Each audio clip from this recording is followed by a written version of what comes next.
name's Cameron. I'm going to be your student nurse today. How are you doing today? Good. Good. I have prepared the room and created privacy for the patient. I'm going to wash my hands now. Can you just verify your name and date of birth for me? Victoria Mantine. Alright, let me see that wristband. Perfect.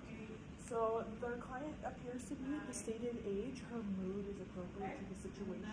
Her speech is moderate. Her gait and range of motion are smooth with no limitation, as I saw when she walked into the room. Her hygiene is appropriate. Her dress is appropriate to the weather. Her posture is erect and straight, and she is symmetric bilateral.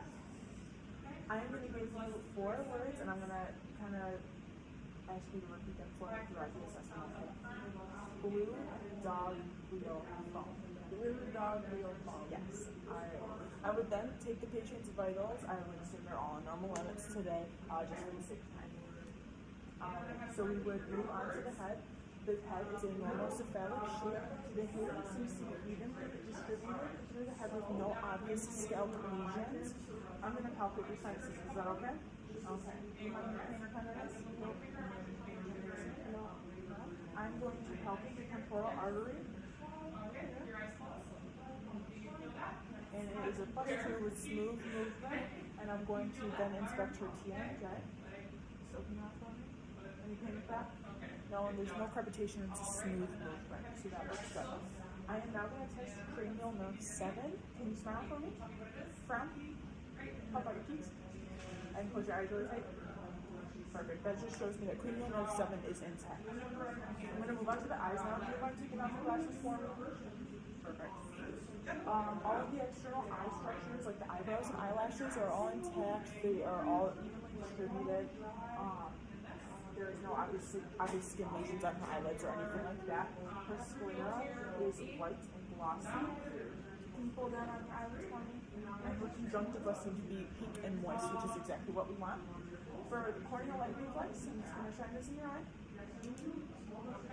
And it reflects evenly in both eyes. And then pupil accommodation. Strong. The pupils constrict and converge, which is exactly what we want. I'm now going to test your 6 positions of gaze. So just follow my finger.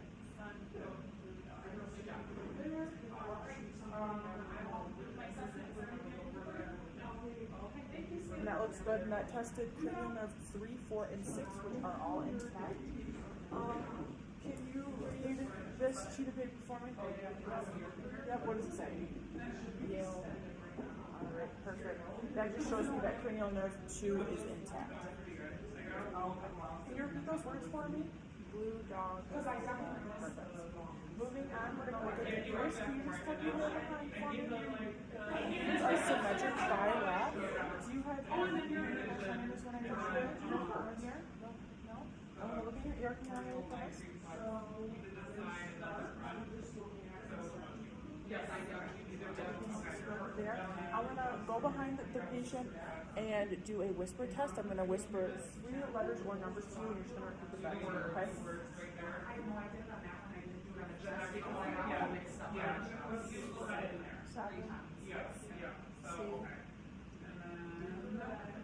And that just shows me that cranial nerve 8 is intact for this patient.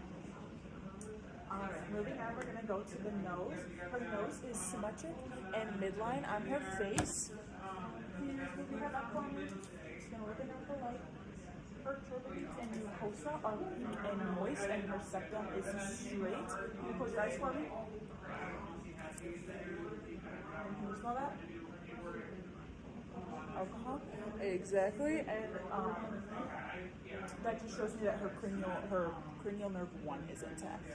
Alright, you can open your eyes now. Can you clog this nostril? Smell it? Clog the other one?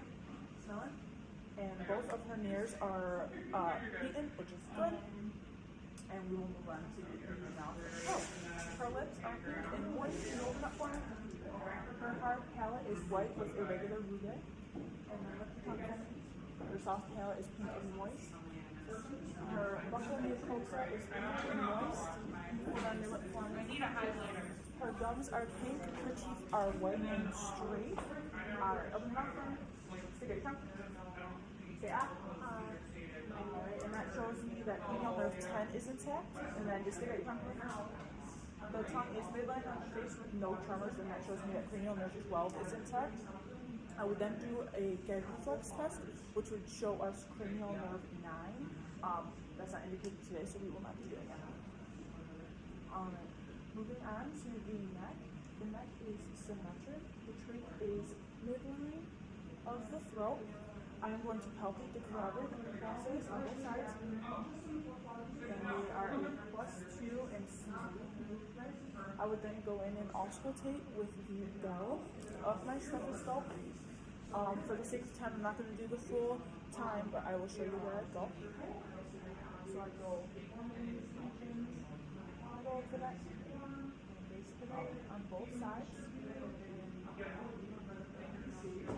And that should be good.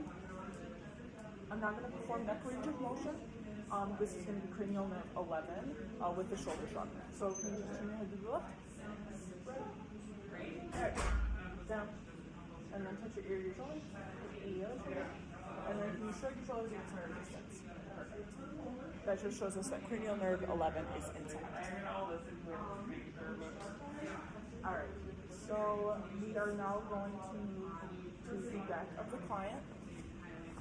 So we're going to hope this works.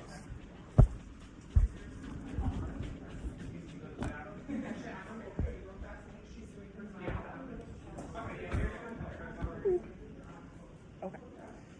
So now we're at the back of the client. I can see that the spinous process is straight. Her thoracic configuration is symmetric on both sides with downward sloping ribs. I'm going to perform tactile thermitis, so you're going to feel the base of my hands on your back, and you're going to either say 99 or boom boom for me, okay?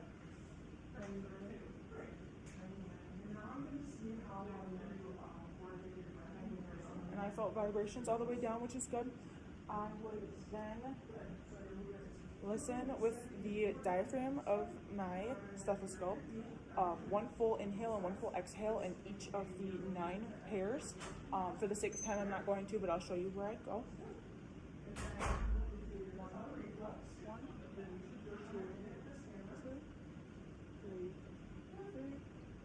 1, 2, 3, 4, 5,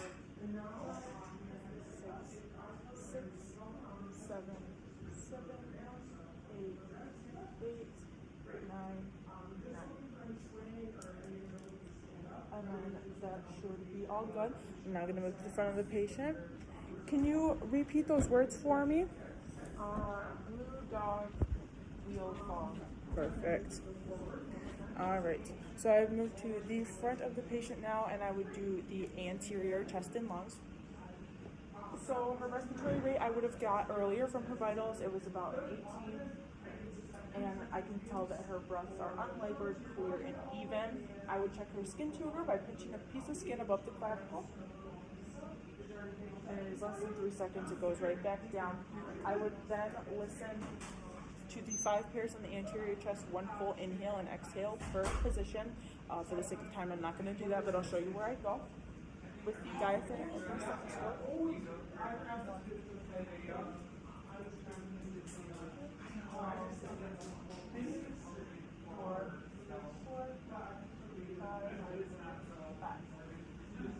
And I would do that for 1 full inhale and exhale. All right.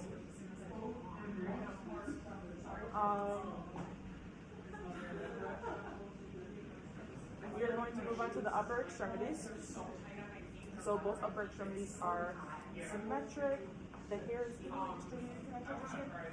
The skin is warm on both and not excessively dry or excessively moist. Her cavity fill in both is less than 3 seconds, which is good.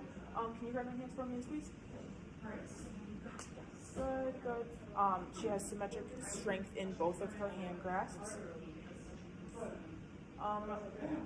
Moving on to the breasts. They're symmetric. We're going to do 3 maneuvers. I'm going to have you raise your hands in the neck. Put your hands on your hips and push in. And then take your palms and then push in for that.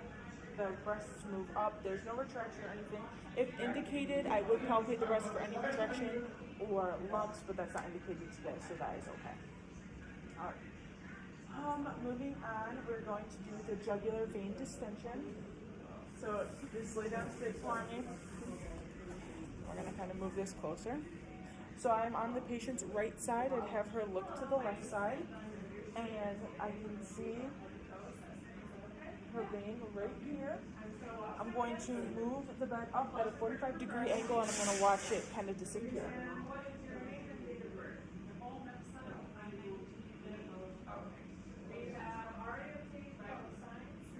And it did go away, so that is a good thing.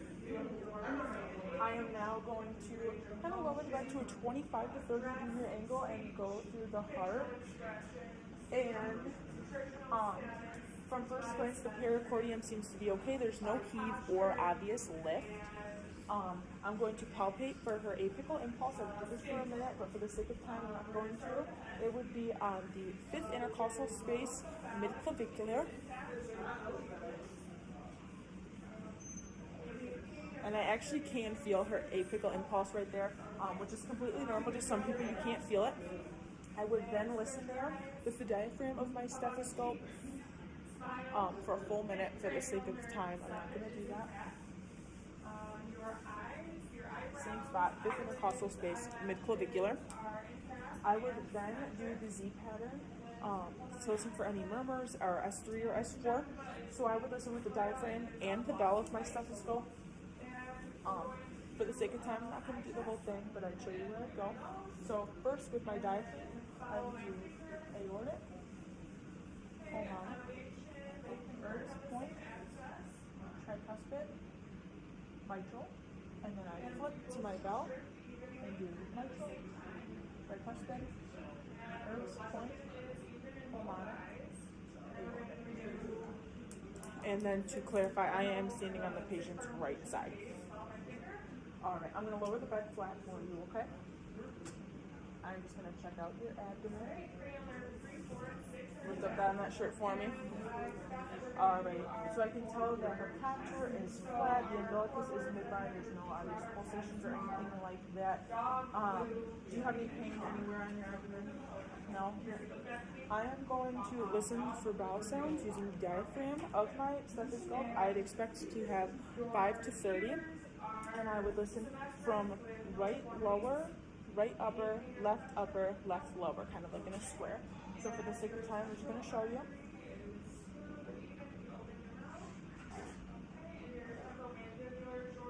Perfect. And the reason we auscultate before we palpate on the abdomen is because you don't want to disrupt any bowel movements in there. We would then move to vascular sound, so using the bell of my stethoscope. There are 7 points in the abdomen. So this is where you go. There is 2 on the right side, 6 above umbilicus, and then 2 on the left side. And I should expect to hear no bruit, anything like that. Her demeanor is calm, and there is no guarding. Do you have any pain, urinating, anything like that? No. All right, so there is no perineal exam indicated, so we are going to skip that today. We are going to move down to the legs of my client. Can you just take your socks off for me? Yeah.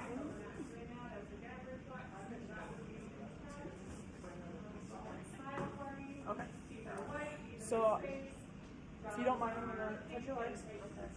The hair seems to be evenly distributed, and the temperature is warm. There is no edema or anything like that. I'm going to check the toe cap refill, which is less than 3 seconds in each toe. So that looks good. I'm going to move over here and do the plantar reflex with the bottom of the knee thing. And I'm going to do an upside down J.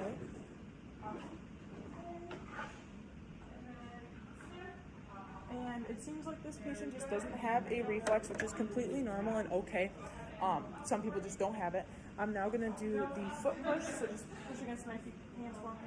Good, and she is strong symmetrically bilat. All right, you can sit up for me, dangling your legs off the foot of the bed.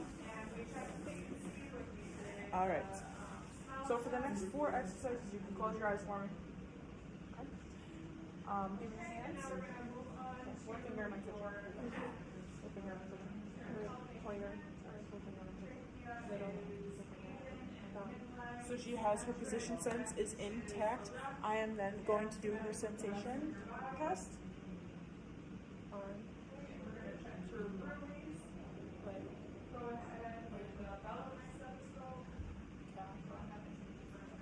Alright, and her sensation is intact. For graphaphasia, I'm going to put something in your hand. You're going to tell me what it is. Highlighter. Alright. And then I am going to draw a number in your hand. You're going to tell me what it is. Alright, perfect. So both of those are intact. Alright, we're going to do fingernails. Okay. We're going to do rapid alternating movement, which looks good. And then heel tissue. Good. Oh, that looks good. We're going to move on to deep tendon reflexes. We're going to do this patella today. So I'm going to check it on both sides. And she has a knee jerk in both knees, which is good. Okay, so I'm going to have you close your eyes and stand up for me. So this is called the Romberg test. We would do this for a full straight minute. I'd stand close enough to the client so that if she was swaying or falling, she'd be good. You can have a seat now. For the sake of time, I'm not going to do a full minute, but there was no sway or anything like that, so it's good. In a patient with MS, we would not do a Romberg test. Okay. If indicated, we would do a further musculoskeletal or further neural assessment, but that's not suspected or indicated. There is no abuse suspicion. So that is good there.